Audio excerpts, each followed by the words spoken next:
Tim, Wemby not taking that Supermax, direct result of the second apron of the salary cap. Is that putting unfair pressure on NBA stars to take less money?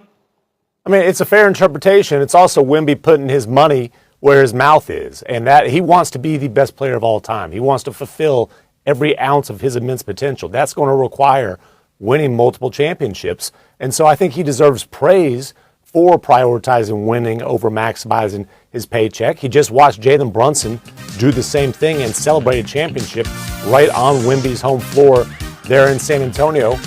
But I don't know that it's fair to players. Also, why should the Supermax portion of a salary count towards luxury tax in the second apron? Look, this is a bad deal for the Players Association, and I definitely understand why this is an issue that the union leadership wants to bring to light. Vince Goodwill, jump in here. Speaking of bringing things to light, $50 million less Wemby decides to take. Your thoughts?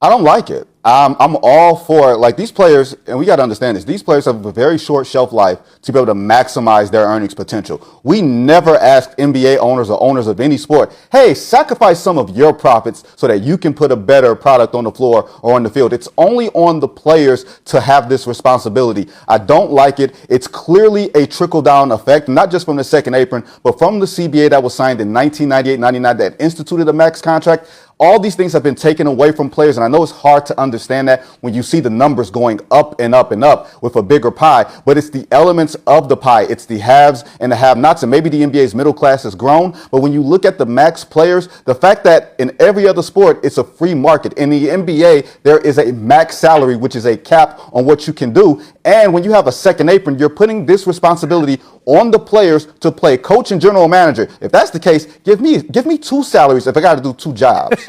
Very well said. Dominique Foxworth, you were the the president of the NFL Players Association during your time in the league. I'd love to get your thoughts on this. A player taking $50 million less to help facilitate the team being able to win a championship. Well, you probably won't be surprised that I don't think it's a good precedent to be set, and it's a bad expectation to have of the players. But I think they've already covered why it's kind of bad for the players. I don't think people appreciate that it's probably bad for the league and for the fans going forward. In basketball, you don't want the great dynasty split up as a result of some salary cap maneuvering. You want those teams to stay together. I want to watch Wemby and Castle and Harper grow into some legendary threesome that wins championships and is compared to other teams. Like, this is bad for us when the history of the league is going to be determined by which player is willing to give back more money, not which player is the best and has most impact on the game. So, like, that's the concerning part. In this situation, it's fine. Wemby's great. He's going to make a lot of money. Him giving up less is not going to harm anything. But if there's even better stars who are willing to take much less than that and build up a power, it reminds me a little bit, and it might be a little bit of an unfair situation, but that momentary salary cap bump that allowed Kevin Durant to go to the Warriors, and that kind of made those seasons very like a unique blip in NBA history that I think kind of messed things up. And I don't want to create any more situations like that going forward. So abolish salary cap in all sports all the time. Well, Bill Barnwell putting in some work here during the offseason. Take a break, Bill. He wrote an article ranking the skill groups. That's wideouts, tight ends, and running backs of all of the 32 teams. And here's his top 5. And remember, this is based on each team having the same average quarterback. The Lions top Bill's list behind all-pro wideout Amon-Ra St. Brown, followed by Puka Nacua, Devontae Adams, and the Rams. The Bengals, Falcons, and 49ers round out the top 5. So Bill, there's so many talented teams in your top 5. Why did the Lions grab the top spot?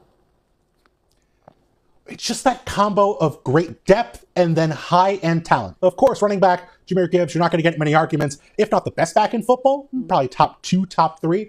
Amon-Ra St. Brown, 3rd in receiving yards in the NFL over the last 3 seasons. A legitimate #1 wide receiver, so tough, so physical. Jameson Williams might be one of the 2 or 3 best #2 receivers in all of football. Might be a #1 for a fair amount of teams, given his speed and ability to create after the catch. And then Sam Laporta has had some injury issues, but really efficient, has been a threat in the red zone. A mismatch if you get him against the linebacker. Even their #5 guy, Isaac Tesla, who didn't play a ton last year. Felt like every time we saw him play, he was making a leaping catch for a touchdown in the end zone. So just think the upside here, the floor is high, the ceiling is high. Just a really fun group of players for Jared Goff to throw to. Yeah, I considered making a case for the Rams, and I think they're close. But ultimately, I found myself agreeing with Bill. I have the Lions at number 1, too, for all the reasons you outlined. And I would add, I think, just looking at the skilled players, the interchangeability of them, the fact that they can use so many of them to do different things and sometimes take on the same roles. Jahmyr Gibbs, I think, has proven himself to be quite good at running between the tackles, maybe more so than people expected, but he's also an exceptional receiver. He's so good, the ball in his hands in space. Sam Laporte is a tight end, but he can run option routes with the best of them. He can win downfield. He's got great hands. And then Amon-Ra St. Brown is a receiver, but he blocks like a dang tight end, right? So you have them on the field at the same time. You can just do so many different things with these players. And then to top it all off, Bill mentioned this too, they have some really good depth too. You know, for me, it's not just about the quarterback. It's about the entire team. Justin Jefferson should never have a season like the one we saw last year. He is one of the, if not the best receivers in football, and he was really limited by quarterback play. To put it in perspective, throwing to Justin Jefferson, J.J. McCarthy had an off-target rate of 28%. That is about twice what Sam Darnold's off-target rate was throwing to Jefferson, and the same with Kirk Cousins. It was mostly not his fault, and frankly, you could see him get frustrated as the season went on. So if Kyler Murray brings even average quarterback play, which I think he is capable of, whether or not that ceiling looks more like it did in 2020 has to do with a variety of factors, including his deep ball coming back. To me, that's a massive upgrade, and it's so important for this group of talented wide receivers to play with a competent quarterback. You agree with Brady that Brown is set up for better success in New England? I'm going to take the bold stance that Tom Brady is correct about football and agree with the GOAT here and say, yes, this is going to be a great fit because there's something missing from A.J. Brown in Philadelphia that we saw in Tennessee. And those were those play action in breakers over the middle of the field, what he did best during his time in Nashville. And over 1,000 receiving yards on play action pass catches between the numbers in 3 seasons. That was more than 300 ahead of any other receiver in football over that time frame. Now in Philadelphia, much discussed, Jalen Hurts does not typically like to throw those digs, those in-breakers. But last year, the quarterback who led the entire NFL in play-action passes over the middle of the field was Drake May, who is a perfect fit now with this wide receiver in A.J. Brown. We're going to see more of that, more of those throws behind the linebackers, those layered passes that are so important for some NFL quarterbacks, really essential for Drake May. Perfect fit here with A.J. Brown. Is joining us on behalf of American Century Golf Championship, getting a little golf in before training camp. We will get to the football side of this, Kyle, but first of all, I know you're a pretty good golfer. That's the word on the street, but how would you describe your game? First off, thanks for having me on. I don't want to overestimate my abilities, but I mean, I can hit a golf ball. I'm not going to say I'm the best out here. Don't really feel like I have a chance to win, but I'm going to try. I love it. Hey, we wish you the best of luck. We'll keep an eye on the results. Now, you do have a new head coach in Jesse Minter, as I mentioned. What's it been like with Minter and new DC Anthony Weaver taking over the defense and some of the changes that they've implemented? It's been great so far, honestly. It's been seamless. Obviously, both Jesse and Weave have been in Baltimore before and understand what the culture is and the culture that's been set by previous coaches, previous players, mostly, Ed Reed, Ray Lewis, Haloti Nato, all those guys have kind of made the Ravens what they are today and what we strive to be. So it's been great, and they have a great plan for us, and I'm excited. Yeah, speaking of that plan, we've seen you lined up at almost every position on defense. It's one of my favorite things about your game. Should we expect more of that this season? I mean, I would assume so. It's always week to week, depending on how the season's going, depending on what the opponent does and what we feel like we most need from me. I feel like the coaches do a great job of simplifying it as much as they can for me, and it's just wherever it happens on a week-to-week basis. I talked about Trey Hendrickson joining this team. What have you seen so far from him? And based off of that, how would you expect him to impact the squad? Yeah, I mean, I don't know what year Trey is in. I think it's 11 or something like that, 12 maybe. But I mean, he's been doing it the whole time he's been in the league, and I expect more of the same, and I know he does, if not more, for himself. And it's a big boost of energy and talent that we get just having him on the team. And he can even mentor younger guys coming off the edge like Mike Green. I know they've already had some friendly competitions here and there in the spring, so I'm excited for what he's going to bring to us. Yeah, what's his presence been like? We know what he can do on the field that you're talking about and some of that mentorship even, but what is it like to have him, even just in your small experience so far with him, in the locker room and just around the program? Yeah, he's a good guy, funny guy, doesn't take everything too seriously, but when it's time to work, he works, and just goes about his business, isn't super loud, but he's loud on film when you see him out there. So I think it's really important for us to have somebody like that. It's kind of a silent leader and leads by example, and sets the tone, just whether it's running to the ball in practice or getting to the quarterback. It kind of raises everybody's level. Lamar Jackson's been there throughout a lot of the preseason work so far. Just what's it been like to be around Lamar this particular time of year, and what's he saying about his expectations about next season?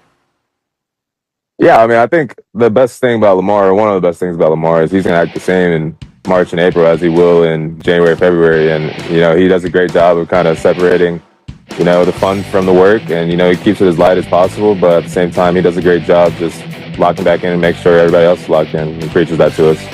You've been enjoying your time off too, as you should. But when Allen and new head coach Joe Brady get back on the field together, what do you be watching for? Who are they? What's the identity of this offense? That's one of the calling cards of this group since they've been together, is like there's a niche that they have before everybody else. If you remember in 2024, it was 6 offensive linemen. In 2025, it was the use of multiple tight ends, often 3 of them on the field. This is a team now has 5 wide receivers: Khalil Shakir, DJ Moore, Josh Palmer, Keon Coleman. They drafted Skylar Bell in the 4th round. So there's a lot of wide receivers on this team now, but there's still those tight ends. I just want to see who this offense is going to be identity-wise. What's the thing that they're going to lean on more often than not? Yeah. You can't even think about or can't even fathom how much pressure on them. Let's not forget, listen, Sean McDermott was a very good head coach. This was a very good football team for a long, long time. They fired him and said, that's not good enough. So the ownership is telling you right now, what we did in the past is not good enough. 12-5 and not getting to the Super Bowl is not good enough. So I don't know if there is a head coach in an organization